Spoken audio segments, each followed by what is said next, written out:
Best.Podcast.Ever is sponsored by the Gertzberg Law Firm, a full-service business law firm in Cleveland and Chagrin Falls that's changing the way businesses retain their attorneys. Go to gertzberglaw.com to learn more.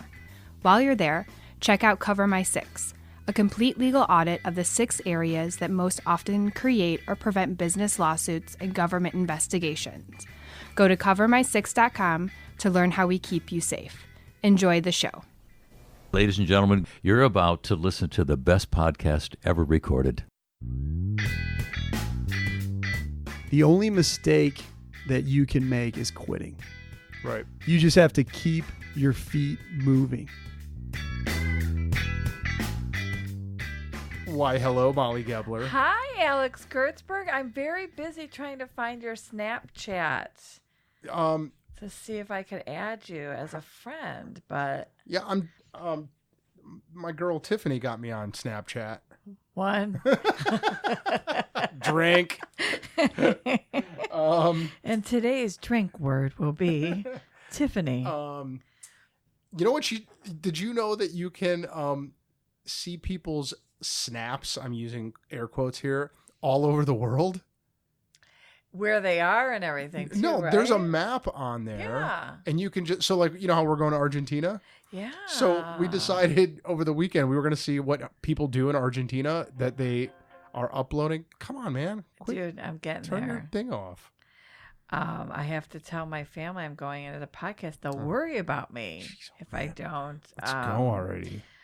Anyway, so we were clicking on people's snaps from different parts of Argentina and looked a lot like America. Oh. But it's a pretty cool feature. Are you a big Snapchatter? You know what? Probably not for the reasons that everybody else does it. I just do it with my family. You know, Okay. like with my girls. Like Interesting. we just do the funny little dances and stuff like that. But Yeah. yeah. Got it. Hi, Alex Gertzberg. I got the new iPhone last week. Look at this. Look how sweet this thing is. Oh Look at that. See my! that? It's not as sweet as mine, but Well, I if mean, you it's not a think. competition, but that's okay. yeah, you were. Here, let me get my feeling airplane like it mode now. was. And what I did that run you? Like 300 by the time you're all Dude, said and done. I had to So, I know. sell my kids off. Gosh, it's so ridiculous. I'm going to see A Star Is Born tonight, Are you? so I have a hard out at 7. You have a hard out at 7. Mm-hmm. I have to leave. I can't believe you. Like seconds have gone by and you haven't started snickering after saying a hard out. I already there said you it go. with a hard cut or whatever you were talking about earlier with your part. Your new part. People are going batshit over that movie. I've heard. Yeah. I've heard. I'm very excited. I did watch her documentary. Who, Gaga's? Uh-huh. Well, you'll have to let us know. Have you seen it? Nope. No interest. Really? Nope. You know what we did today? Mm-mm. We rolled out the Gertzberg Law Firm Mentoring Program. Tell. We decided that, you know how one of our core philosophies here, Molly, is that we're trying to build the law firm that we used to want to work for, Mm-hmm. right? Those senior members of the firm that used to work at other law firms. Mm-hmm. So one of the things that we found lacking in our early days was a really good mentoring program. And so we created one and we rolled it out today. And I'm so excited about it because the associates were so excited So about this it. is seniors mentoring your associates? Okay. Yeah, and we brainstormed this list of skills that we thought were not taught enough to young lawyers. And we set it up so that the mentor chooses one skill and the mentee chooses one skill. And then we're going to rotate every quarter. So each mentee will have a mentor for 3 months. Mm. And they will work on 2 skills, one that the mentor chooses, one that the mentee chooses. And the idea is that, you know, there's 5 associates here. So each of them will acquire or improve 2 skills every quarter. And it's it really kind of struck me as one of those, you know, rising tide raises all ships situations, Mm-hmm. you know?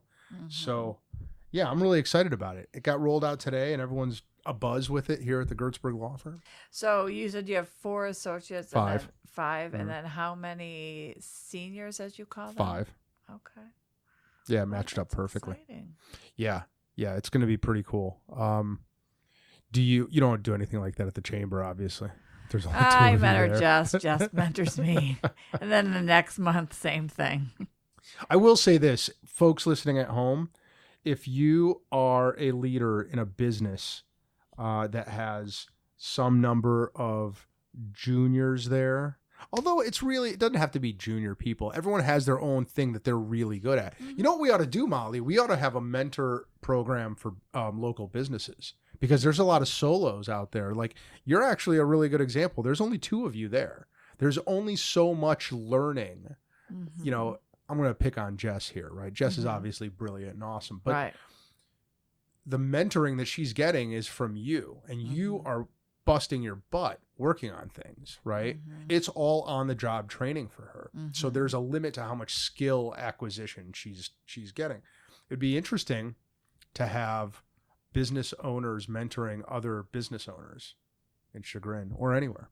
Let's talk about it. We'll talk about it later. Okay. But the point is, I would encourage businesses that have some number of employees, call it, at least 5, but really at least 10 or more would be ideal, to set up a mentoring program. Call me if you want to talk about it. I love it.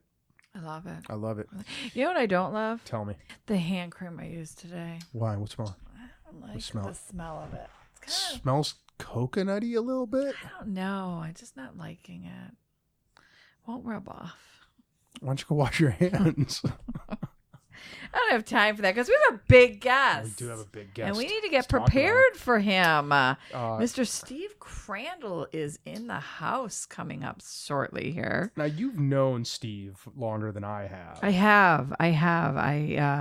My sister used to work for Elkin, so did Steve. Okay. Steve is he is bad. He is badass. I kind of want to, secretly, I kind of want to be Steve when I grow up. Yeah. And he's super cute too. Well, I mean, that's not what I was thinking, but that's fine. Oh, okay. No, he's like a wildly successful lawyer in town. Very successful. He holds so he's a med mal lawyer. You know what a med mal lawyer is? I do. Medical malpractice. Good for you, Molly. Thank you. All right. Thank I'm you. proud of you. Thank you. I used to be a paralegal for my sister, or whatever you call it. Outstanding. Yes. So Steve, if I'm not mistaken, started his career on the defense side, representing doctors and hospitals, and did that really well, and then decided he was going to switch to the plaintiff side and went to work for Elk & Elk, which is a really great personal injury firm. Did that for a little while and then started his own firm, kind of like I did, except he did it long before I did. And he has record-breaking medical malpractice verdicts and settlements across Ohio, and probably outside of Ohio too. But he's got still, like, to this day, the highest settlements and verdicts in like 5 counties around Ohio. And he also has very strong views on football that we want to get into. Yes. We have lots to talk about him. Why don't we bring him in? Should we? Well, I'm going to go make him a cup of coffee first, since you obviously can't handle that. I don't know how to make coffee. Oh my gosh, stop.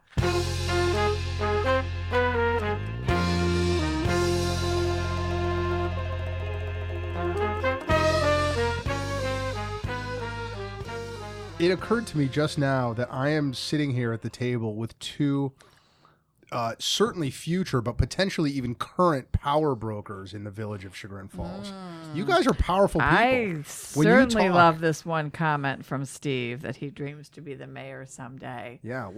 I mean, why don't we just get right into it? Right? Let's get right into it. So, what about next year? And what about the Crandall Gebler ticket? Well, I can't run because I do not live in Chagrin. Well, so that takes her out of it. Thank goodness there's one less obstacle I have to become the mayor someday. I have no desire either. What if you use Township Hall as your address? No desire. But I would, however, move to Chagrin to vote for Steve. Yeah, yeah, me too. Steve, what about that? So is that a serious thing? Are you going to run? It is. You're going to run? Well, I don't know for sure when I'm going to run. I've heard that Mayor Tomko is going to run again. I don't know if that's true or not. So that would be difficult.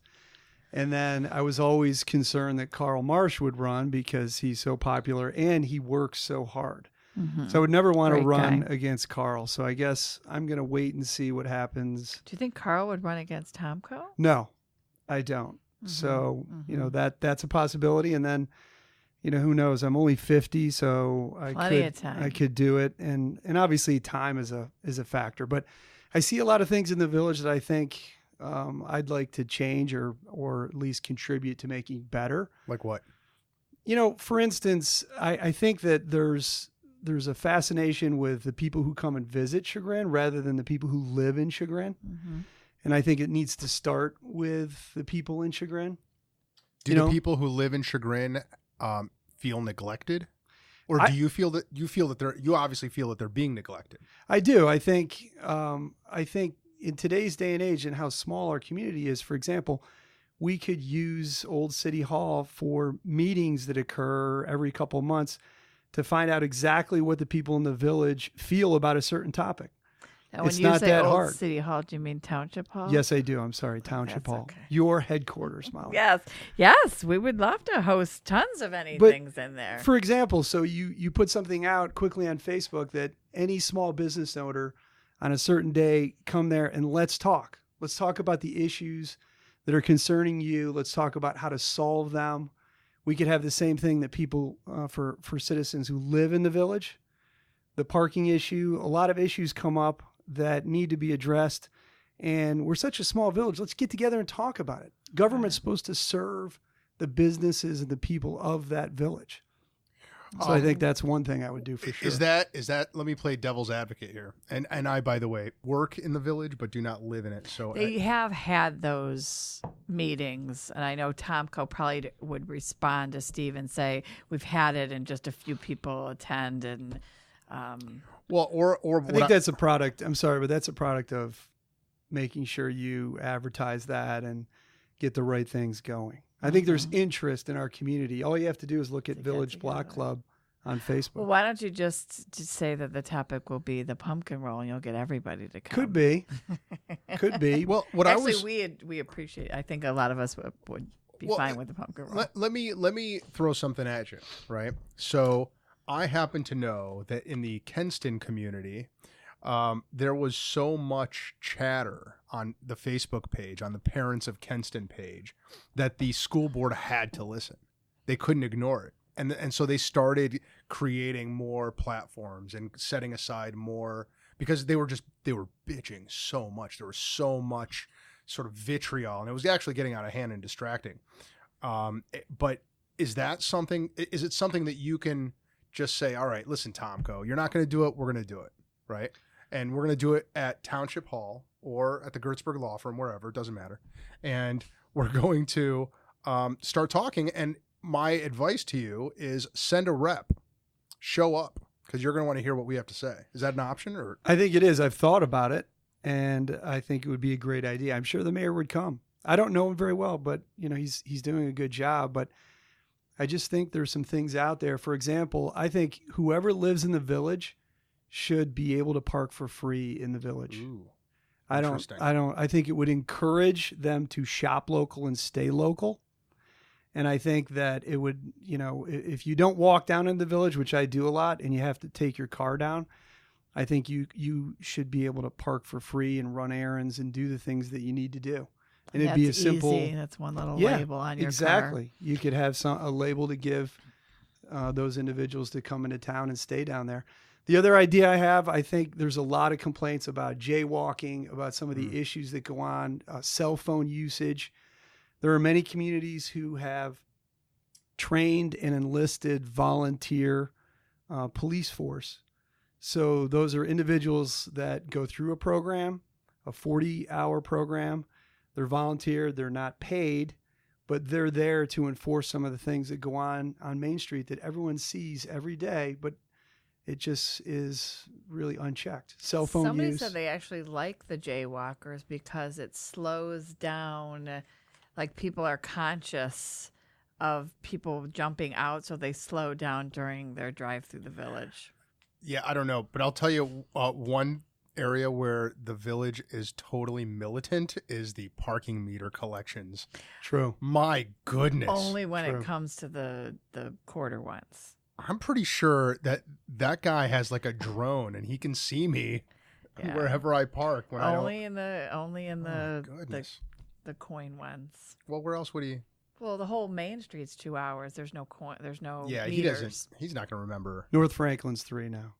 3. Yes, they Yeah, did it's change 3 it to hours. 3. Yeah. I mean, the jaywalkers, at times they bother you. You can kind of understand it. Maybe just slow down and park and walk in the normal way. But I think if we have people down there on Main Street, it's the cell phone usage. you mean driving on the cell Yeah, phone? you can't do that, and it's going to cause a lot of accidents. And Somebody I think got killed, didn't they? Didn't Yeah. like a kid get killed? I don't know if that was It wasn't a cell. it wasn't I a don't know. cell phone, but Oh, I thought it was. if you had 1 or 2 people who were always on Main Street, particularly on the weekends, I think it would be a lot better for those of us who use the village. Mm-hmm. Mm-hmm.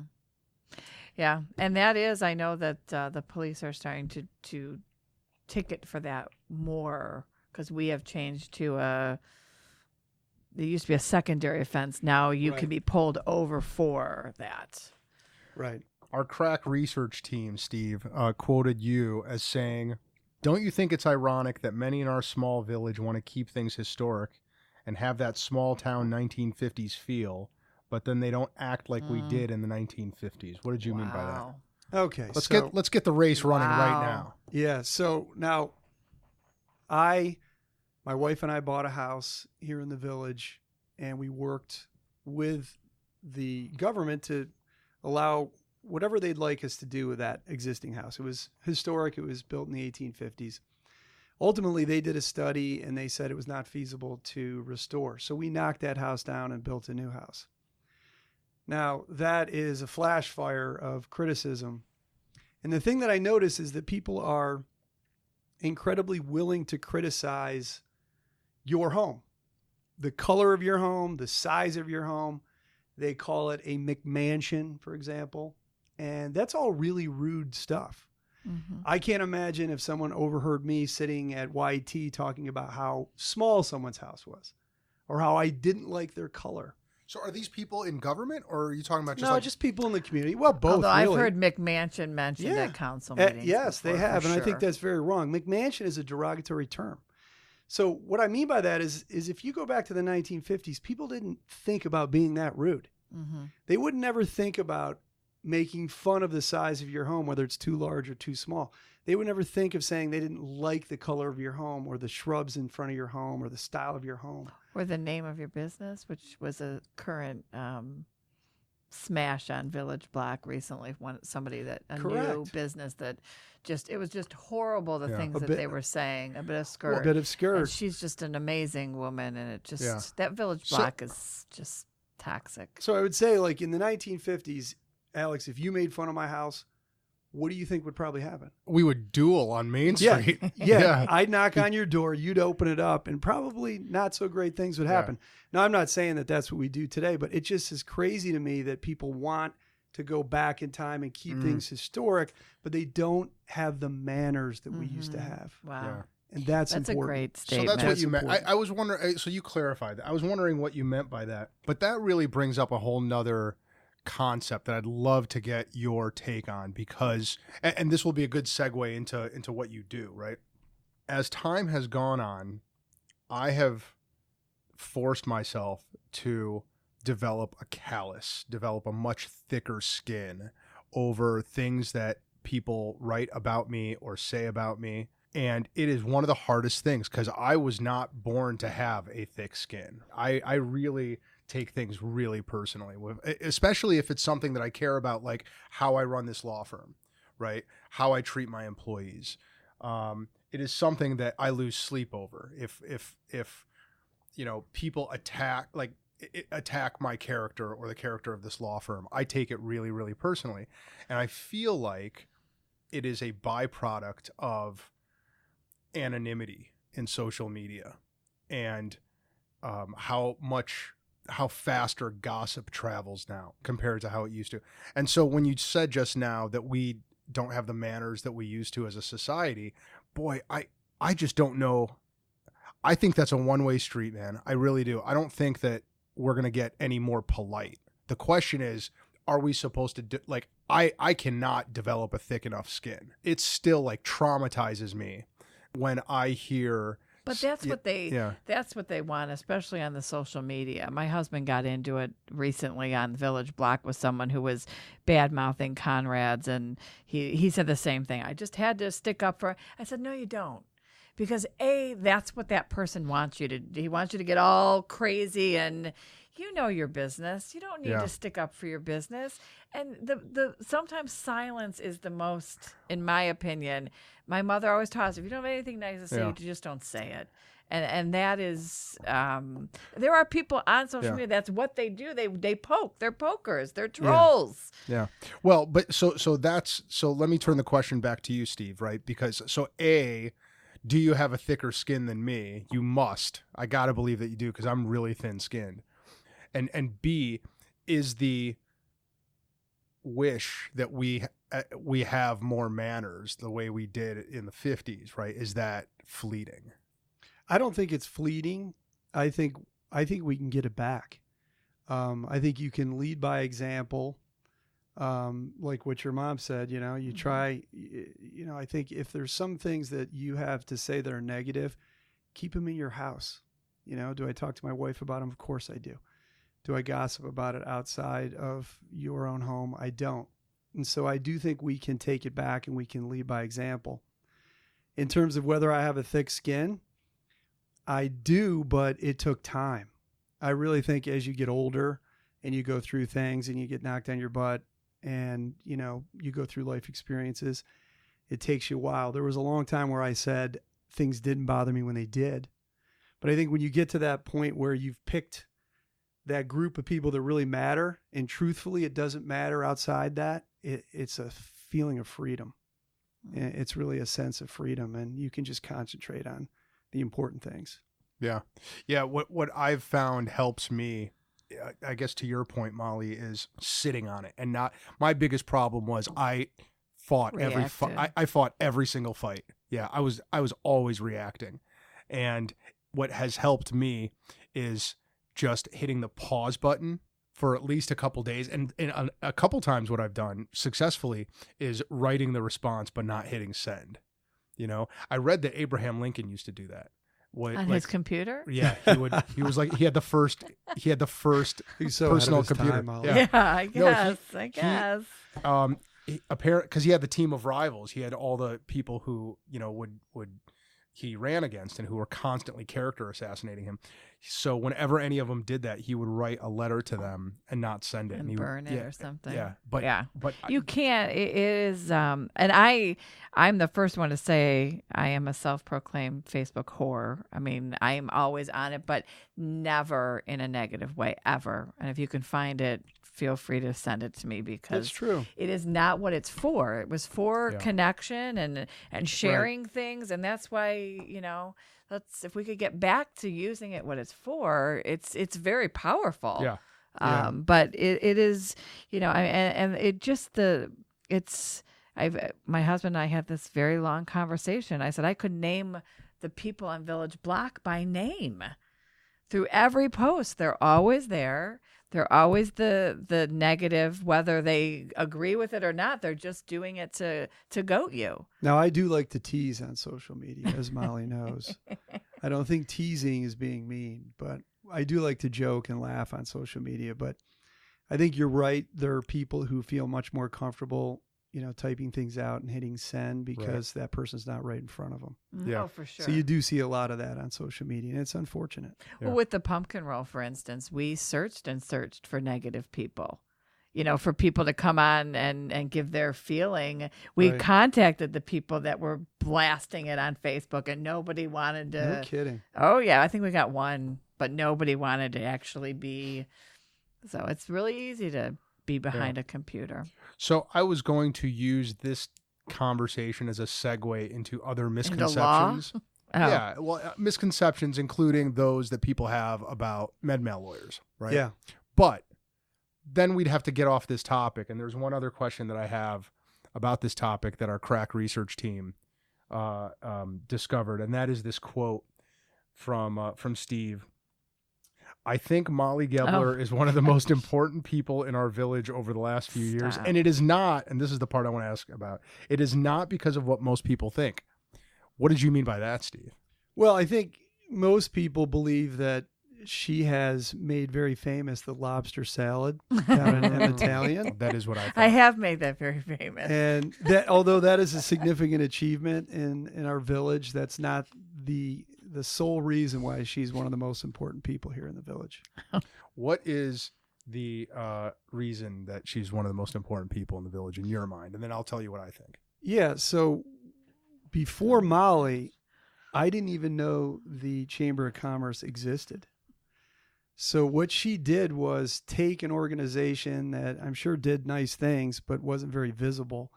And she made it the most visible push in our village for businesses, for individuals, for positivity, to the degree that another organization that wasn't really competing, but nonetheless was there to do good things for the village, essentially folded because they knew that the Chamber of Commerce was doing its job. Nice job, Molly. So I really think, that you've done so much to increase the visibility of the businesses and of the village.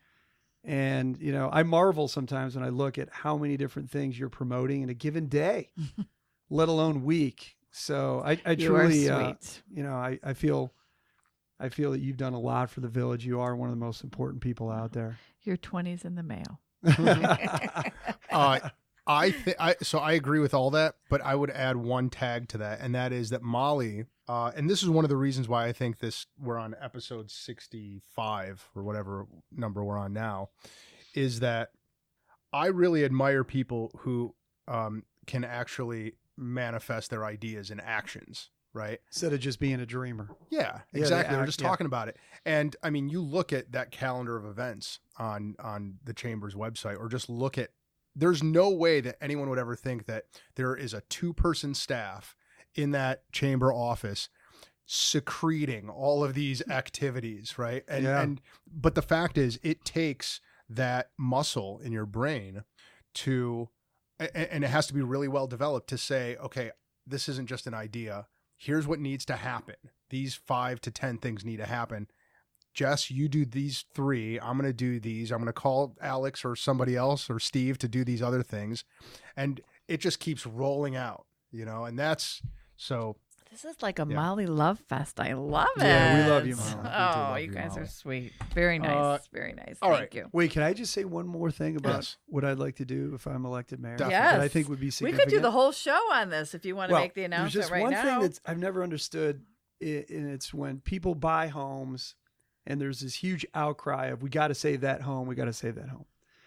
So we have experts here in the village, and we have a lot of people who are very knowledgeable on what is architecturally significant, historically significant. So all we need to do is spend a few months to come up with a list of the key houses, whether it's 10, 30, 40 homes, that the village is saying, we are going to protect these homes. And if you buy this home, no, you're just never going to knock it down. And going into that purchase, the individuals know that the village has already determined, with some very limited exceptions, that house is important to the village and is going to stay. The other ones should be like the United States of America. And if you want to knock it down, you can knock it down. Because you know what? The ARB is so excellent that they will make sure that what you build is nice and new and fits with the village. And I think it would actually increase the value of our homes in the village. It'll look more like, I'm not trying to start controversy, but when you go through Hudson, the homes are new and they don't look run down. They don't look dilapidated. They're not falling apart. Yeah, there's a couple streets in the village that are.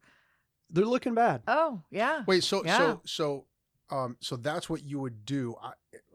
Educate me. How is it right now? Is it just that they make it really hard for you to do like remodeling or? Well, you could buy a house and then you could apply to have it knocked down, and then the fight starts. I see. So why not just make it clear at the very beginning? Hey, look, this house had so-and-so live in it. This house was built at a certain time frame, architecturally is significant to the village. So going in, you buy this house, you cannot knock it down. And there's no more fights later. But also more importantly, like I said, these other ones that really, were they built in the early 1900s, so they're historical by definition? Yes. Do they really look good? No. Yeah. So let's get those down. And the ARB does a nice job of making sure who builds something is going to build basically like what looked in 1920, but up to 2018 standards and material, and it's going to look sharp and That's fresh. the Architectural Review Board. I don't Yeah. know ARB. Maybe you know, Alex, but maybe our million listeners don't know. It sounded like you were.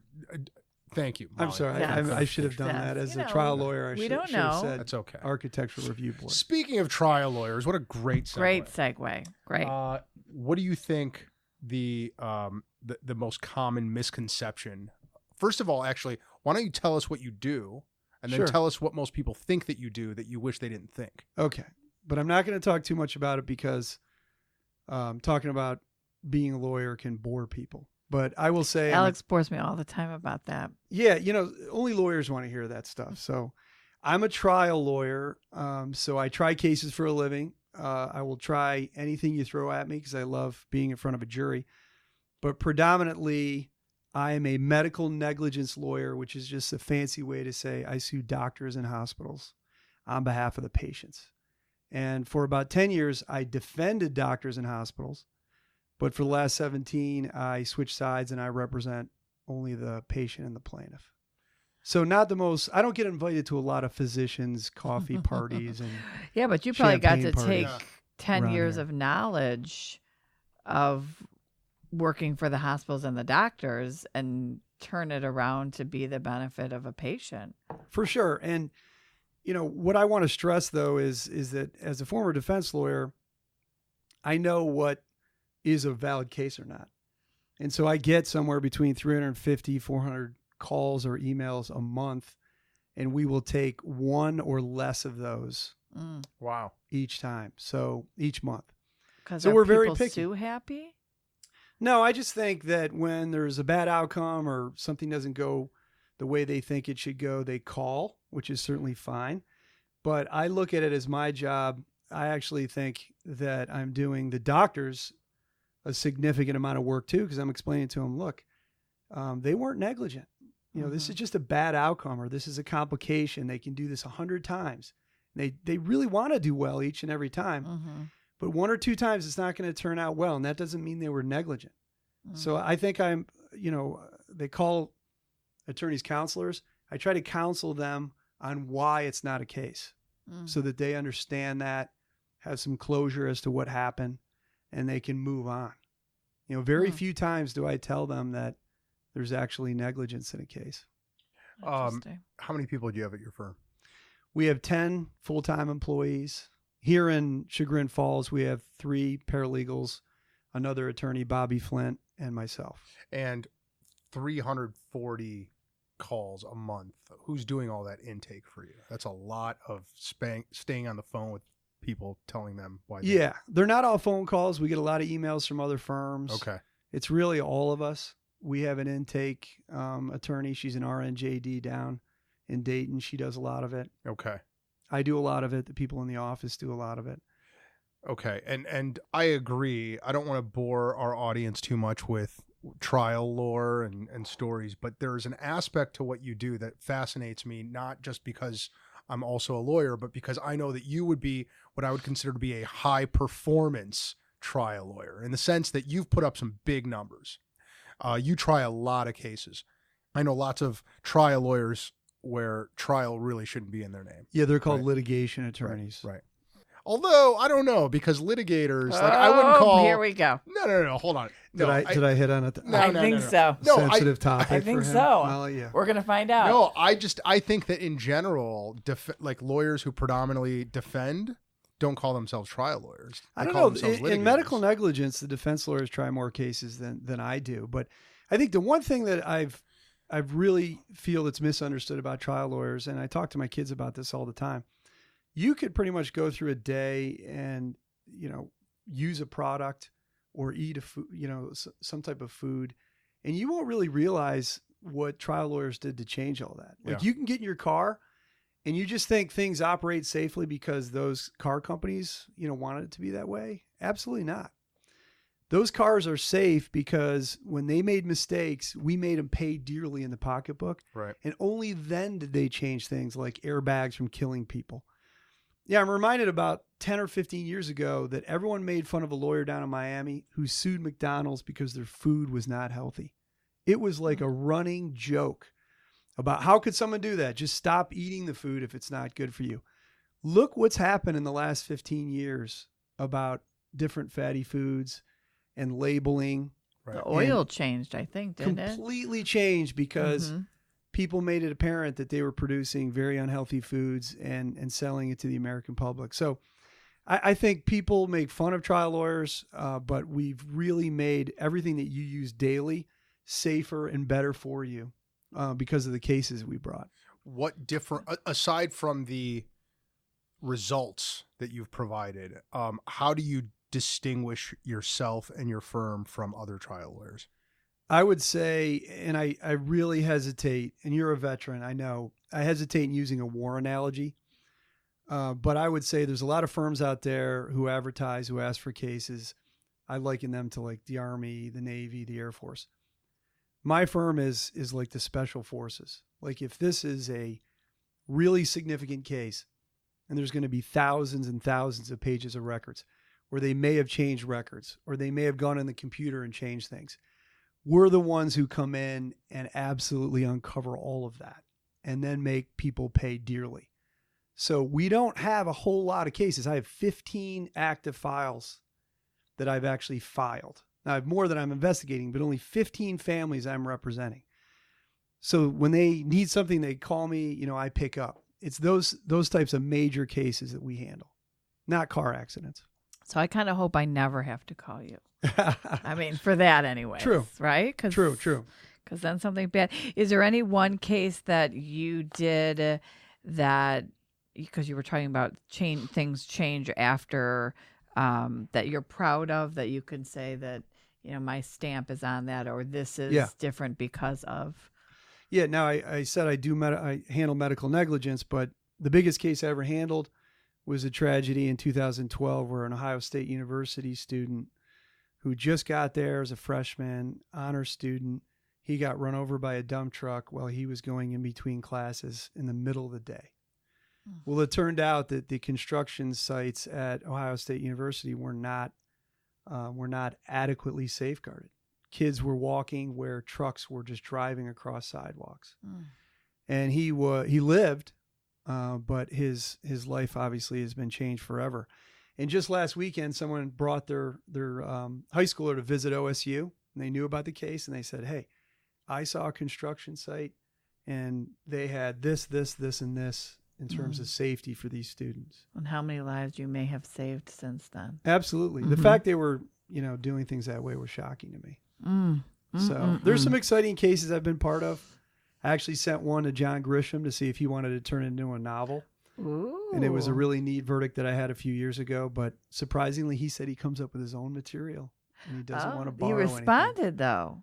He did respond. Okay. Maybe we could write a book together. That's kind of cool. I mean, you've done a documentary. Yes, we could let's co-author do a book. it. Let's Can do you it right talk now. about what that case was? Yes, and it's online. Well, no, because now we're going to write a book about it. Right. I can only say it's on cleveland.com. I had a verdict against the Cleveland Clinic Foundation. I represented one of their own neurosurgeons. So he was a world-renowned neurosurgeon. He had an eye injury that I thought was because of negligence, and we tried that case and got a $7.7 million verdict on his behalf. But it was just interesting because he was one of their own. He was their employee. He was a really well-touted neurosurgeon. Like, look at all these great surgeries he did. But then when he was malpracticed, he was suddenly a nobody. Sure. And he was fired, and no one cooperated with him to help him and his family, and we won that case. And it actually could be a movie plot. It was so if I'm reading that John Grisham, Steve Crandall collaboration, what's the part of the book where I'm like, holy shit, I can't believe this actually happened? There were altered records. Really? Yeah, there were altered records in that case. Wow. And even during the pendency of our litigation, there was definitely some investigations that were going on, I think. So there was a lot of intrigue. Did they get sanctioned for like spoliation or anything like that? No, we put that to the jury. I won the case, but lost the alteration claim. Okay. So never got to prove that, but Wow. I did have a forensic document analyst who proved that. So it was pretty neat. Well, so speaking of altering records, another Steve Crandallism right here. Your doctor is most likely writing things in your chart that are not true, and a lot of them alter medical records to avoid being caught doing things wrong. Most likely is a strong phrase. How common do you Well, think I that know is? for a fact that my doctor, because I tell him to write what I like about 10 pounds less than what he weighed me. So I know right off the bat. Unless you're that's- Molly's doctor. How common do you think this is? Alteration of record, I Yeah. think is very common. Really? I do. I want to start by saying doctors go to school to help people, and they do. They're awesome care providers. But what happens is they become human. A mistake is made, and they panic. And if there's a written chart, they grab it and write things in it. And if there's a computerized chart, they go back and they go into a progress note and add or subtract things. They're just trying to, I think, save themselves in a way, which I'm not making an excuse for, but I don't think they're evil people. Right. I just think they do things quickly and they don't think that it's going to ever come back. And they have, I think that they have these quotas on them that are unrealistic. Have to see 30 patients in a day, and so you can't take time, and they're just kind of doing this and listening and thinking about the other 3 people that they're late for, and I could see how that could happen a lot. I think it was in it was either the checklist manifesto or something like that, something about checklists, and they were talking about how they did a study of all the times that a doctor left something in the patient's body, like a sponge or something like that. And what they found was that these were all top of their field surgeons. These were all brilliant, top of the class, just like the most brilliant minds in their fields. And it wasn't any kind of intentional misconduct. What it was that they just didn't use the checklist. They weren't mindfully, consciously thinking about the steps in a methodical way. Sometimes it was ego. Sometimes it was like, oh, I've done this a million times. I don't need that checklist. Yeah. Interesting you say that, because I actually had a case that I tried in Lake County and won, where the surgeon left not a sponge, an actual hand towel. Wow. Like, we're talking the towels that you use in your after you wash your hand to wipe up, like a foot by 8 inches. That's he left insane. that entire thing inside my client's body, and it rotted away the majority of her intestines. After all that, That's a book. Yeah, That's they insane. they wanted to tell me how much that was really worth. So we rejected what their value was. We tried the case, and to my knowledge, it's still the largest verdict in Lake County history. But Can that you kind of tell stuff that, does or happen. is it? Oh no, yeah, it was $960,000, which is a lot of money, but Right. not in Cuyahoga County and things like that. But for Lake County standpoint, it was a significant verdict. Oh my God! But the thing I want to say about alteration of records that the listeners need to know is that it's very easily caught. Okay, and it sounds like scientific, but let's say you write on that piece of paper, Molly, and then let's say. So when you write on it, there's an imprint on the page below it, right? And so records shift around in a chart so that when you go back to alter it and you write on it, the page below it has moved or is a different page. And so the impression is different. Oh my gosh! So So it's a your firm simple- goes through like that kind of stuff? Yes. So that's how they Oh my catch written gosh. alteration. Computer alteration is even easier to catch. We just ask for what's called an audit trail. And so that prints out exactly when someone made an entry in the computer. And I can see if you went back 2 months later and added to the note just by asking for the audit trail. So that does happen a lot. So if someone believes their doctor altered the chart to cover their tracks, just know that we can catch them.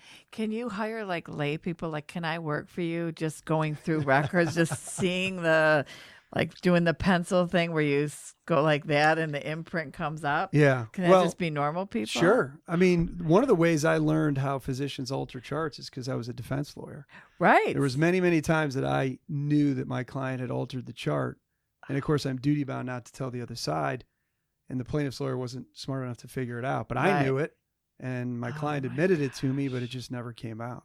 Wow. You know what I would do, honestly, That'd be and I fun. don't know if you'd ever be willing to do something like this, but if I was a hospital, I would hire you to run to create my compliance program.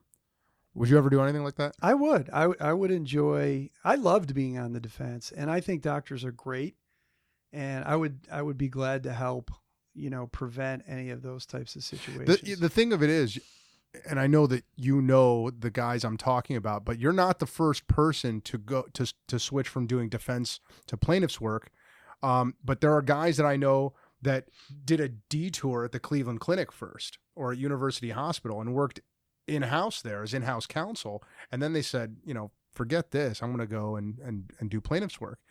And if I'm the clinic or I'm University Hospital, I'm not hiring defense counsel to do my compliance. I'm hiring Steve Crandall, because nobody will get in there and uncover all of the crap like Steve Crandall would. Exciting. The problem is I have 5 kids, so I'm I would tapped. I would need quite a big salary that they're not willing to pay. Sure.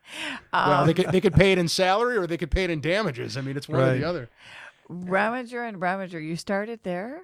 How did I first started at a firm doing medical negligence defense. Then I went to Remager. And do you know that Mr. Chiano went to school with my mom? No kidding. And he was my baseball coach. I just saw him this week. I love him. Great guy. Oh, Wonderful guy, smart guy. Gosh, I enjoyed him. Remager. It's a great place. Love him. So earlier I commented on how there is a performance aspect to what you do, separate and apart from substantively what you do, right? And I want to talk for a minute about how you. I don't really know how to articulate this but we're hearing that. Well, He's struggling. I am. Here, you've Just lob me a softball. Get it. You've lost before, yes? Oh, yes. Okay. Plenty of times. Right. So are you easily able to walk away from those losses, or do they stay with you? And how do you process them? I think that's a good question. First of all, from the outside, it appears that I'm easily able to walk away from those losses because my business is very competitive. If I lose and I show any sign of weakness, that's not good in terms of who I'm going against next. Right. And it's not good for the lawyer who maybe is going to send me their next case as a referral. Mm-hmm. So I don't show any of it, but it's devastating. And the primary thing that gets me is my clients. If I lose a case, then someone's, dead husband or dead wife, didn't get justice. And I take that very personally, and it hurts. It really, really hurts. And it does take me a number of months to get over it. But the only way I can get over it is what I tell my kids about any, significant blow is the only mistake that you can make is quitting. Right. You just have to keep your feet moving. And so even if in the weeks that follow a loss like that, I'm just in the office, like working on new cases, you have to keep moving forward. Right. But it's incredibly personal when you try a case and the jury says you lost, because in effect, they're saying you lost. Mm-hmm. Like, we didn't buy what you were saying. Right. We didn't believe what you were saying. And that's very personal. I find that, it feels really upsetting. Man, I lost a trial 2 years ago, and not a day goes by that I don't think about it. Yeah, there's probably 4 or 5 that I will absolutely take to my grave. Yeah. I'll never forget them. It's heartbreaking. It would have to be to look in the eyes of your client and have to, the one case that I know that you did that I don't want to say because I don't know what we're allowed to say and what not. Yeah, that one for sure. Could you imagine having to look in that face? Right. I couldn't even. Yeah, I tried a case once in Cincinnati, which I will say is the meanest city in the world. Uh-oh. And it was a woman who was married and had 4 kids under the age of 7. And the whole thing revolved around a simple blood test that they didn't do before this routine surgery. And she died. And I lost that case. Oh. And I will never forget hearing that verdict and, sitting right next to that husband, knowing that, that was it. Mm-hmm. He was going to have to raise those 4 children by himself. And It was heartbreaking. Yeah. One thing that I've learned about myself and about how sticky those losses are to me personally is it's usually some I'm probably taking it personally for the wrong reasons, right? Like, I mean, the reason that you just articulated is the right reason, right? Is you got into this business to help people. And when you weren't able to help somebody, you take that personally. In my case, what I learned about myself is that one of the reasons that I take things so personally is because I'm preoccupied with what it will mean for the people around me who work here for me in terms of how am I going to bounce back from this, right? I start having these, worst case scenarios playing out, or what are my clients going to think? What are my employees going to think? And so when I come to terms with that and the fact that, no, people don't think that you're a bad lawyer just because you lost a case. That's just crazy. Then it makes it less sticky. It makes it easier to deal with. Yeah, I agree. I think if you don't lose, you're probably not trying enough cases. Right. It's like basketball. I tell my kids, like, if you don't have any fouls, right, you're really not playing that hard. Yeah. So get out there, take risks, do things for people, and you are going to lose. I mean, when I first came out of law school, I thought I was always going to win. What a silly, immature thing to think, Speaking of basketball, do you know that Steve Crandall, let me think, LeBron James laid on top of Steve Crandall, or maybe his wife, or maybe both. Yeah. Maybe both. I think there's been both. Yes, and we got, on the night that he came back, after leaving Miami and coming back, we got to shake his hands just before tip-off. So... yeah, he fell on top of Steve twice, I think, right? I assume this was during a play. Yeah, they played the Lakers, ironically enough, last year, and he made a layup but got pushed, and he ended up in my lap, and it was pretty funny. Huh. Yeah. Can I circle back on one topic really quick? What should people do to preserve their medical records if they are concerned that their doctor may screw with them later? Well, here's the good news. I said that we'll catch them, and we will. So if someone thinks the records were altered and they think they have a case and they come to me, then first of all, know that we're going to track it down. But there's another layer of kind of good news on their side of the fence, and that is if a doctor altered the records, then I can get them punitive damages, which are significant damages. Those are designed to punish somebody for wrongdoing, and obviously if you alter the records, that's wrong. So I tell my clients, don't, freak out. Sometimes they feel like he or she's going to get away with it because they altered the chart. No. Number one, we're going to catch them. And number two, they're going to pay dearly. Well, what's going to happen and it's becoming where everything's kind of going to computer and there's not going to have that second layer. My job is going to be null and void. Right. What's going to happen or Bitcoin or whatever that new thing is, not Bitcoin, blockchain is going to keep all our medical records or whatever. What is we still going to be able to find it? Yeah, that's that audit trail I talked about. I make a request for an audit trail. I've actually had an instance with an institution that I can't talk about that we received court permission to have my computer expert go and sit at their mainframe. And we were able to see all of the keystrokes that physician did. And we caught him that way. Wow. So computers are actually easier to catch somebody altering a chart than the written chart, because no matter what. So why do the doctors think that they can do it? I just think they panic. Like I said, I think something goes wrong. They think, oh crap, I got to put this in the chart. I should have put this in the chart. And they go back and do it. And then it's too late. So I had a client who was having a hard time getting her records from her doctor, her pediatrician, after learning that the pediatrician gave her baby the wrong, gave an adult dose of some medication. Yeah. And they tried to blow it off, and they said it was, did I email you about this? I can't remember if you did. Yeah. So she had the hardest time getting all of the records from the doctor, and obviously asked me what she could do about it. And I said, well, you could sue them and then get them through discovery. True. But aren't they your records? I mean, that was the question. So what rights does the patient have to their own records? Those, like Molly said, those are your records. So really you should present a release and they should give you the entire chart. But it's not uncommon that when a patient tries to do that, the physician's office doesn't really cooperate or they get partial chart. Yeah. We request a certified copy of the chart, and usually, with 98% certainty, we get the whole thing. Mm-hmm. So, I don't have to file a case to get a full chart. I mean, if someone asks me to get them a chart or investigate, I can pretty much assure them I'll get the whole thing. Okay. Mm-hmm. Man, I wonder how many doctors in town, like when they see Steve Crandall's name he come up on walks the streets a lot, so you he's know? not hidden. I mean, He's you've been doing not this for a hidden. while, Yeah. So I bet you kind of put the fear of God in some of them, hopefully in a good way so that they do their job better, but right. They're great doctors. And a lot of them live here in town. I always say the smart ones become my friends because, they know that what I'm doing is valid and they're practicing well. So they don't have anything to worry about. Yeah. It is funny when I was working for my sister, a lot of people would call my sister on doctor referrals and elderly care facilities. Yeah.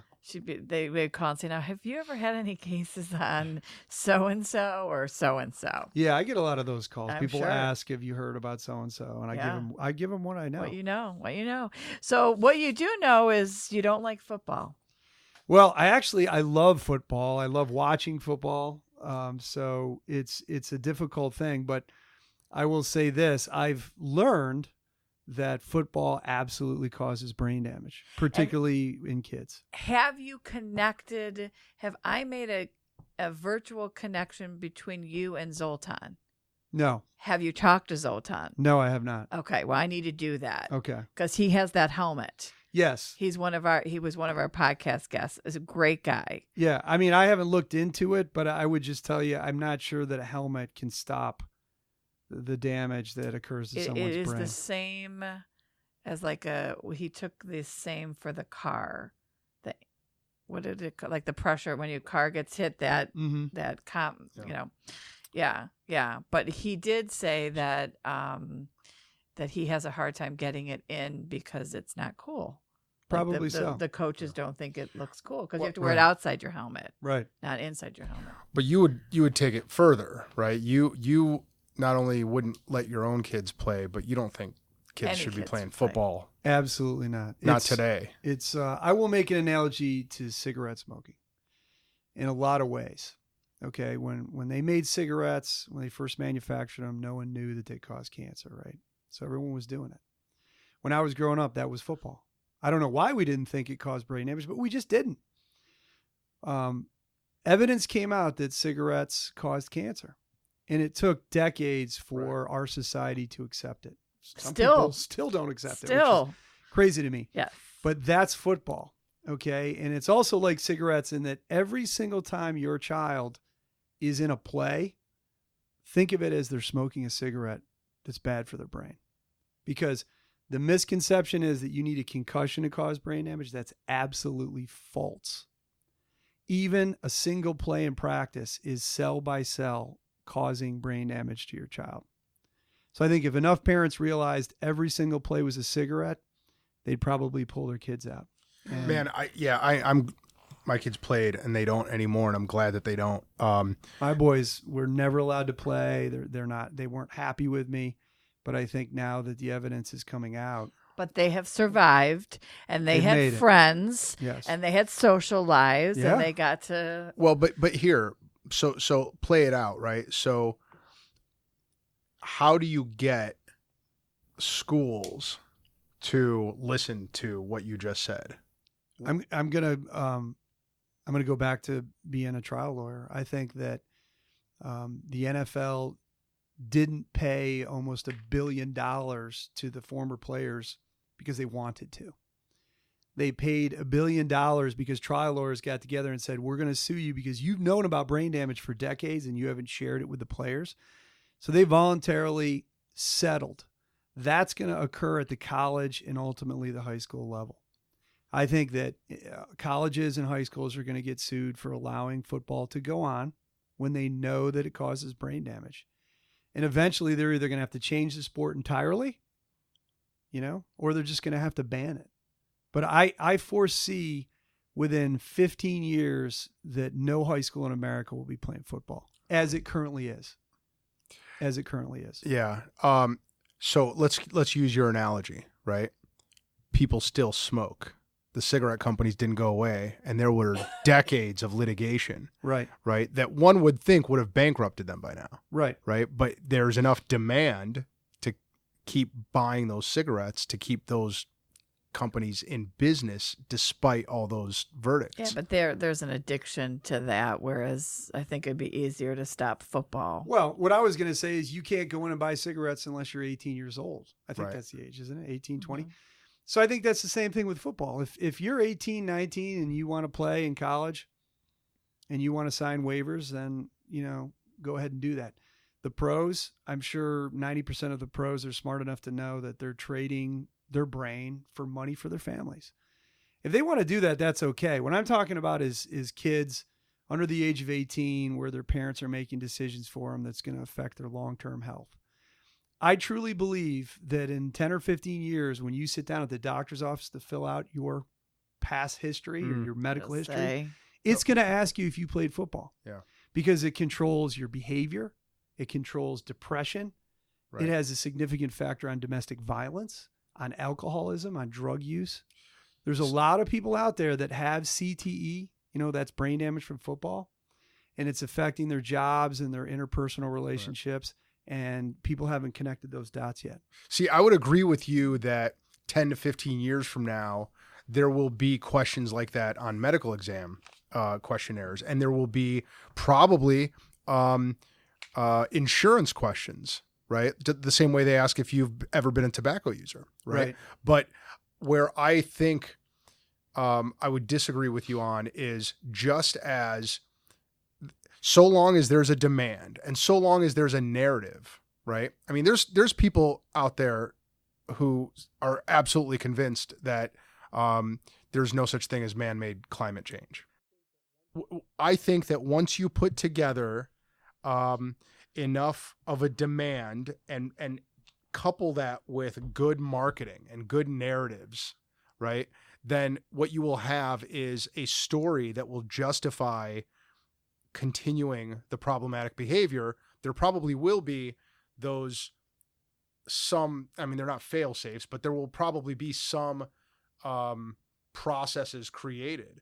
But people will, so long as people want to keep watching professional football and keep wanting to go to the high school football games. And, I think like getting it taken off of the field entirely, it seems like a tall order. I don't know. I think what's going to occur is that, and you're already seeing it, they don't have a lot of kids to field teams now. That's true. So I think it's going to get choked off at, gradually as the players become older. There's going to be fewer and fewer people who go play college ball. Will there be a pro system? I think there probably will be. But I also think that, like the retired players sued the NFL, I think the current players are going to have an issue, even though there's collective bargaining issues and things like that. I just think ultimately, they're going to have to change the game to make it more about agility and speed.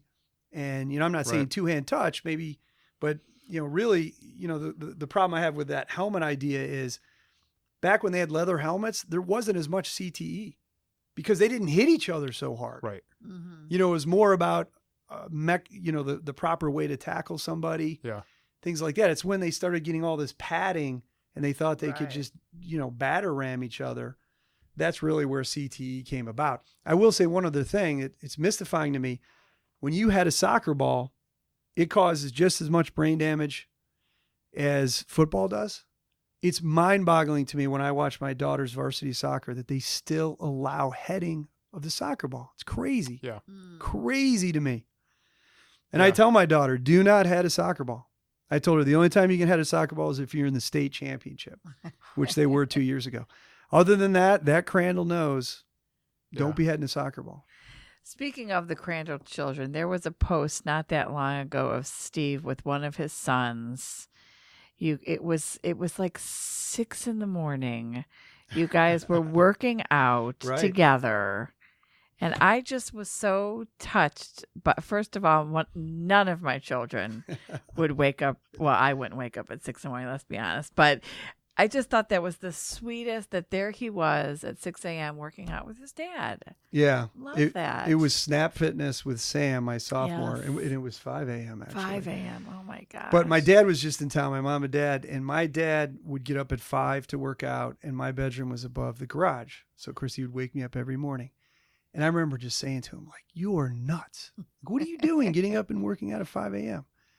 And here you are. 20 years later, I was doing the same thing my old man is. Oh. I actually wrote this down as a new question I want to ask guests, and you just gave me a good opening for it. What do you think is the lesson that you got from your parents that you rely on the most today? That family is the most important. We always ate dinner together. We had some specific rules about dinner. And when my dad said it was time to eat dinner, we had to be at the table in like 5 seconds or there'd be a beating. And so I think we always have family dinner. We always talk about the fact that your family's the most important. And I think the rest of it kind of just takes care of itself. Do you have family dinner now with your family? Yeah, that's what I'm saying. We absolutely, we make one meal. And if you don't like it, what tough time rocks. is that usually, Steve? 6 o'clock. Okay. Come on over. Get an Instant Pot. Excellent. But yeah, I really think, you've got to have each other's backs. You really always have to be there for each other, and the rest takes care of itself. Molly, what do you think the lesson you use the most today that you got from your parents is? Wow. My mom was one of those ones that was always full of the little Maryisms, write thank you notes, handwritten thank you notes, show up with a gift. We pray every night, which my sister talked about when she was here. We recited our prayer that we still say today when we were family. We were one of those chaotic families because we just had a mom at the time. So my dad had passed away early. Thank you notes is a lost art. Thank you notes, handwritten. It's funny when I send them now, how people are so shocked about it. Me too. They're like, oh my gosh. As bad as my handwriting is, I chicken still scratch do it out. it. Still and I've had do people it. talk about it years later. Oh, still do it. What about you, Alex Gertzberg? Mine would definitely be that you are as good as you think you are. Yeah, that's good too. Yeah. I still hear both of them actually would say that. I still hear them. Yeah. I think I do a lot of jobs that maybe in a typical house the dad would have done, but because I saw my mom do it, like everything, because she did everything. There was my dad and my stepdad and my mom married when I was 15. So I considered my growing up years prior to that. My stepfather was very influential. He taught me the work ethic for sure. But I think seeing my mom do everything makes me know that I don't have a limit to doing anything. Yeah, I'm convinced. I think about that a lot. And I think about it. I try to be non-judgmental when I meet new people, but whenever I meet people who I can tell are kind of complainy, and kind of negative, A, I try to go in the other direction, but B, I can tell that they're self-limiting constantly. They're limiting to what they can accomplish and what they can do because of that narrative, which now is spilling out so that I got to listen to it. But it really is. There's just people who I think are going to, just until they can break through that self-talk, they're just always going to have that ceiling. For sure. Is it time? It's time. What time is that? It's time for the lightning round. Oh, You ready? no. My heart rate just went way up. You want to take a break? No. I think I'll just plunge right into it. I'd be too nervous. Do you if need we to took pop a break. any heart medication No, or anything? no. You good? I'm fine. You good? All right, Molly, why don't you go ahead? Ladies first. Oh, thanks, Alex. Okay, so last show that you binged. Oh, Peaky Blinders. Ooh, it's What is British, that? right? British. It's it's like a British mafia show set in the, I don't know, early 1900s. Oh. Did you like it? Is that a good show? I did like it. Yeah, it's on Netflix, Okay. but just make sure you use closed captioning because the Irish brogue, I think Yeah. it is so Oh. thick it's hard to follow. Might be a good for me to watch that about the Irish mafia. Yeah. What's on your mind? What's weighing heavy on your mind? My wife's health, Yes. I would say. Yeah. Yes. Prayers for her. Thank I'm going you. to add her to my prayers tonight. Thank you very much. And I feel like I have one more, but I mean, I know you it's- do, and I know it, but I hate okay, it, so I'm I know, not I gonna don't remind care you what of you it. hate. It's my question. I can answer whatever the I want. I'm just saying I'm not going to remind you of it because it's I not know my what it favorite. is. Do you have your cell phone? I need the last text that you sent. You don't have to tell me who it's for. You just have to read it out loud. Oh my goodness. Yeah, I do have my cell phone because I always have it. Right, Avi.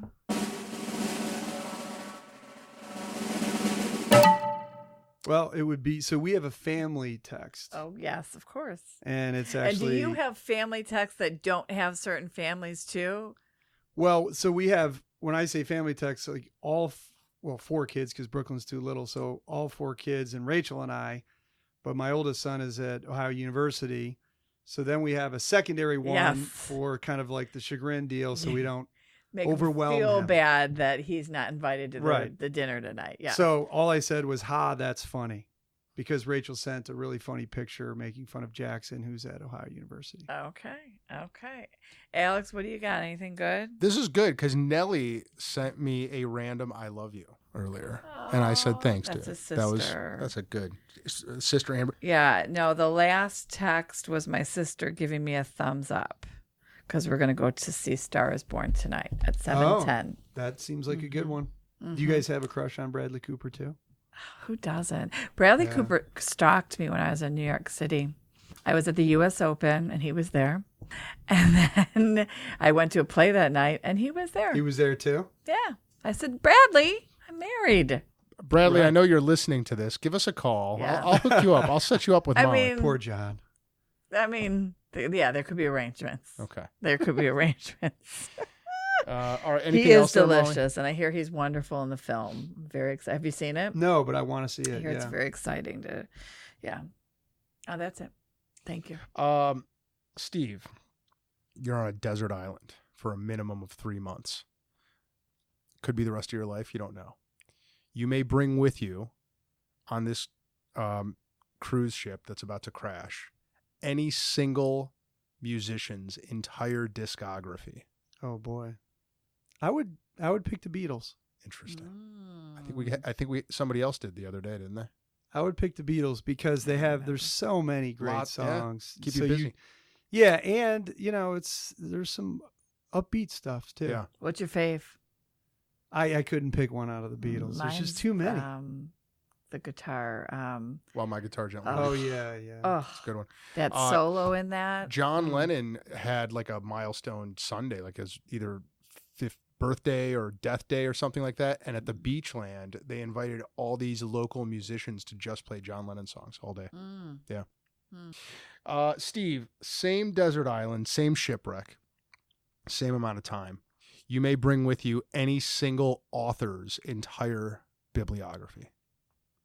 I'd probably pick John Grisham because there's so many of them. I'm not saying it's the deepest. I mean, maybe I'd pick Malcolm Gladwell if I really wanted to. I love some of his books, but I think Grisham has so many, and it would keep me entertained Yeah. if someone discovered me on the island. I'd say that's a well-reasoned choice. You know he's going to be here. I do, Are you yeah. going to that? I was gonna try. I think isn't it like the 22nd? Yeah, or it's something sold like that? out now. You got to know somebody. I'm going. Well, I know Molly. She'll Let's- get me. Yeah, I'll well, get him that's in. true. She'll get me It's in. at the library. It's- Isn't it the library's? The library's doing it. It's Group at thing? it's on Case's campus. It's in their. It's a giant synagogue that is now used for public fora. Mm. Yeah. I don't Did you know. just make that word up? No, Yeah. It that's- seemed like it. It seemed like he was trying to Yeah. say flora. Excuse me. I believe. And then Yeah. merged it all Right. together. I believe that's the plural of forum. I'm just saying. Okay, so staying on the book, I do need to, since I am not a reader, I found this sentence to be very interesting on why, if you are not reading, a lot. You are missing the boat in life. Yes. What boat am I missing, Steve? So when you read, you learn, right? In so many different ways. When you read, they say experience is an aggregate of mistakes. Well, when you read, you can learn from other people's mistakes or other people's, I think, lessons. So I cannot stop reading. I read all the time. I'm always looking for a book that can give you some new advice. So I really, if you're not reading, you're not learning. Well, you can read for me. Okay. What's your favorite book ever? I would say my most influential. Life-changing. Yeah, I would say there's several books that I found life-changing, but you were bringing up a topic that really did change my life. When I graduated from college, I took 1 year off before I went to law school. I went into sales.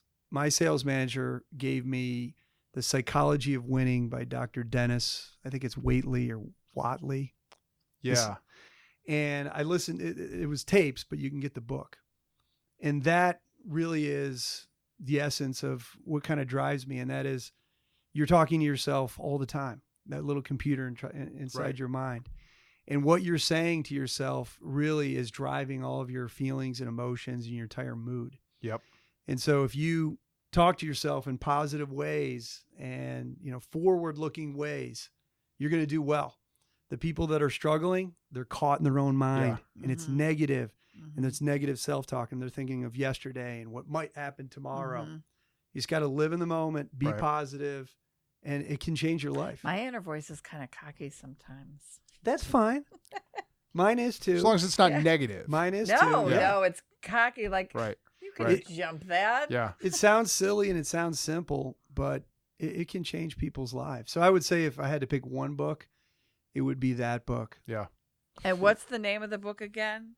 Psychology of Winning. Psychology of Winning. Yeah. I went through a period in my life when I read tons of books of that same genre. Like a lot of, who's that guy? Nathaniel. It's like Think and Grow Rich. Sounds hokey, but it's all about self-talk, and it's all about, just getting the right mindset in. Napoleon Hill is that guy's name. Okay. And then like I read every Tony Robbins book just because I think a lot of it is crap, but there's a part of it that really taps into this positive psychology that I really believe in, that you can create your own momentum, and you can drive yourself to do things that you've never thought were possible. And it really dovetailed nicely into what my parents have always said, which is, paint the picture that you want for yourself, not the picture that other people are painting for you. You have a blank canvas. You can paint whatever you want on it. Or you can just distill it down to what I think is the greatest theme or logo or, marketing tool, which is just do it. Right. I mean, there's a reason why that works. Yeah. You just, whatever you got to do, just do it. Steve, what daily routine or habit have you been doing for a while that you've gotten the most mileage out of? Molly just touched on it. I get up around 4:30 or 5 in the morning, and I go work out. And it's that single hour that I'm not interrupted. I don't want to say bothered, but like no one's talking to me. No one's asking me to do anything. No one needs anything from me at that moment, whether it's work or personal. So it's a time I can just dream, think, and, stay in shape, which I think is important for your energy. Yeah. And so you generally do that outside the home or inside the home? Yeah. It's funny you say that, because some people say, like, why don't you put in a home gym? I don't want that. I want to get out. Okay. I want to get away with my music on. I'm not a big runner, but, I lift weights. I do some aerobic stuff, but that to me is so important. My wife knows, like, if I don't work out for more than a day, then I'm not myself. Grumpy. You're getting surly. Yeah. See, I'm not myself, Molly. I'm never grumpy. Never. No, you're not. That's a habit that I've gotten the most mileage out of too, but mine is definitely in my home gym or around the neighborhood running. Yeah. The idea of going to it, I've never understood this. The idea of getting up at 5:30 is already making me crazy. I need my sleep. I need my beauty rest. After a while. Do you really? I never did it, until I got out of law school, and then you start to get used to it. I don't know. It's hard. I've never quite synced up with people, which is most people in America who do this, like yourself, Steve, who it's the getting ready to go work out, going someplace else and then coming back. There's the bookends of time there. I can never really understand, but I know that it works for people. Yeah. And that really ingrains the routine and makes it what it is for you. Yeah, for sure. Yeah. If it works, it works. Keep doing it. All right. Last question. Last and final lightning round question. Yes, you see the irony in calling this the lightning round? Yeah. It just takes all day. Yes. What is an embarrassing thing about yourself that no one knows? Oh my gosh. Well, I'm kind of an open book, so everybody knows everything. Embarrassing thing. Well, I guess my kids know this, and my wife knows this. Does that count? Well, as few people as possible. I was going to go. Okay. I was going to fall back on count. that. I'm I think it's gonna horribly self-conscious of losing my hair and my bald spot. Like if someone's behind me, I want to say like move away. Like you're staring at my bald spot. You have such a gorgeous color gray. Oh, thank you. Oh my gosh. Thanks. I mean, I would think every man would dream because you can have like a black gray. Right. It's kind of silvery. That is gorgeous. But it's the bald spot in the back that has just horrified me and haunted my life. Oh. So that's a good one. That's a good answer. I got to be honest. If you ask my kids, they'd say the same thing. I'm going to make sure I don't stand behind Yeah, him. no. You got to get away from I don't want to there. be self-conscious. Very nerve-wracking. I appreciate that you were candid about that, Steve, because I'm sure that right now, as people are listening to this, they are not posting memes on Facebook about it, right? And I'm sure no one is going to pick on Steve about this. Like they won't call me monkey butt or anything like that. I mean, no, that'll never happen. I'm sure. It's going to be the new village. I'll guarantee you Jim Maloney is doing that right now. This really gets back to how mature we're going to be as a society, right? This all loops back into that, folks. Make sure we post or make sure we tag Village Block in this episode. Yes, folks, the key here is manners. Manners. Yes. I mean, we're not living in the 1950s, but for God's sake, don't make fun of Steve's hair. And if you don't have anything nice to say, don't say anything at all. Right? This has been a great episode, fun. Molly. We've learned a lot. We've learned a lot about trial lawyers and football and bald learned spots. That I knew what Mad was. Mad Mal. Apparently, she has dyslexia. Verbal dyslexia. But I did guess. We learned about how great Molly is to town. Yes, for sure. Right? Maybe I'll run for mayor someday. That you are going to run for mayor someday. I got a feeling the Crandall ticket is ascendant. Mm-hmm. Yeah, I'm a Republican, by the way, so that's big here. Do you have to announce your party in village for races? Mayor. Really? I don't think for mayor. Huh. Steve, why don't you sit on council? I was thinking that. Why don't you start there? Yeah, I do want to sit on council. I mean, up until recently, I haven't had the time to do that, but it's a good place to start. For sure. I'd rather be mayor. I like it. All right. May as well go straight to the top. Be mayor, man. I agree. Do it. Folks, thanks for tuning in. This has been lovely, Molly. So good. I do wanted to give a shout out to the Historical Society. If you have not gone to see their Chagrin Falls Open for Business exhibit, it is until February, and it is just all the shops in Chagrin throughout the history of them. And there's just, if you are an old time Chagrin person, there are just like shopping bags from old stores that we used to shop at, and just a good time. So visit the Historical Society and check out their exhibit, sponsored by the Chagrin Valley Chamber of Commerce. But yeah, it's a really great exhibit. I wanted to give a shout out to them. Steve, anything you want to get out to our millions of fans? Anything you're working on? Any upcoming activities or events that you'd like people to know about? I do think I'm going to start a company that is a patient advocacy company. And the idea behind it is that you might not know a lot about medicine, so you go to the hospital for an important surgery, a big surgery, cancer treatment. You need an advocate there for you. So I'm going to try to provide a medically trained individual to be your liaison or advocate between you and your doctor. I think about that all the time when I'm with my dad. That they're just if I were not there for him. You need a voice. For sure. You need someone with knowledge. So I think that's going to help the patient. It's going to cut down on mistakes. Coming going to soon. improve communication between patients and physicians. Love so that.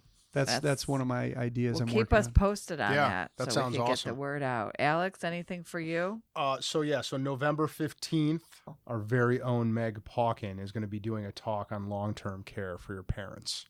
And you're going to want to check that out. You're going to want to go to the Gertzberg Law website, click on events, and then go hear Meg talk because she's outstanding. Outstanding. That's November 15th, awesome. Long-term care. You have an estate plan, Steve? I do. Good. Very important. Absolutely. Right? Super important. Have you ever had to deal with relatives fighting over whether to disconnect a relative from life support? Yes. I get a lot of those calls, and people don't realize that may happen to you, unfortunately, until it's too late. You don't have those documents in place. It's very important. You know who does those documents really, really well? You. Meg Pawkin Oh. of the Gertzberg Law This Firm. is fantastic. So Meg is going to be giving a talk on long-term care, and she can answer questions about that and many other topics. So you want to go to gertzberglaw.com, you click on events, you'll see that and other events that you can go to. And then while you're there, folks, check out our blogs and check out Cover My Six.